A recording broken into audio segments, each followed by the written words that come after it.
I don't have a fancy art degree. I experimented, I worked hard, I've tried to develop something that was unique and made me happy. My name's Craig Black, I'm a visual artist. We went from a professional footballer to painting on footballs.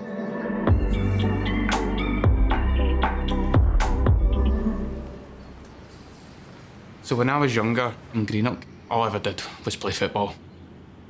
You should play up there, more so there.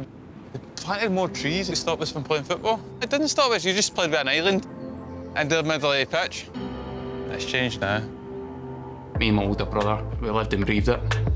I always dreamed about becoming a professional footballer. And then that time did come. I ended up playing in the youth teams of Greenock Morton Football Club. I was still in high school and I had this passion for art, and I was about to do my advanced higher art. Morton offered me that full-time contract and essentially had to leave school to go become a footballer. That's what everyone expected of me, the local boy going to play for the local team. Thankfully, my art teacher, Mr. Murray, spoke with Greenock Morton at the time to create this special agreement. Craig was always a particularly talented artist in school. I wanted to make sure that Craig had a backup just in case the football side didn't work out. I would train with the first team in the morning. But in the afternoons, we'd go back and study art and design in high school. I ended up going to play for Morton for 4 years professionally. And to be honest, I wasn't content. The opportunities weren't there and it was a bit soul-destroying, to be honest. He was very, very disillusioned with football and said, "What will I do?" And I brought out his portfolio from 5 years previously and said, "Why don't you apply to art in college?" As soon as he said that, all these emotions, joy and excitement came to me, because going back to when I was in that classroom with him all those years ago. Start working on paper with marbling inks and then say, right, okay, I've got all these ideas of what I want to do. Always teaching. Something that I tell kids in school when they think, oh, I don't know if I'm finished. I say, so leave it, right? Start again. I'll always go in a different direction. Brilliant. Still doing it to this day. Freed me up, and it actually led me to my dream project, which was creating the typeface for Rangers Football Club. This was my calling, like this was my moment, and this brought back all those connections to football. So then I was starting to develop this technique called acrylic fusion, which is my signature technique. Basically, it's a paint pouring technique, and I pour it on anything I can get my hands on. And I got this idea of, imagine I'd done my acrylic fusion on a football.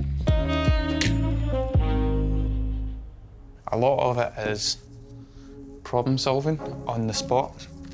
So as much as I can see these colours now, I have no idea the actual final outcome. The project went viral, and then UEFA got in touch a week later, and I ended up working with some of the biggest footballing brands across the world, and most amazingly, the FIFA World Cup. So before you know it, I'm flying out to Qatar. It was just surreal. All the legends of the game, like Clarence Seedorf, Roberto Carlos, Cafu, Materazzi, all these kind of legends. And they were just walking around this foyer, and I was just going, with my cups of paint, guy figuring out, going, all right, lads, all right, all right.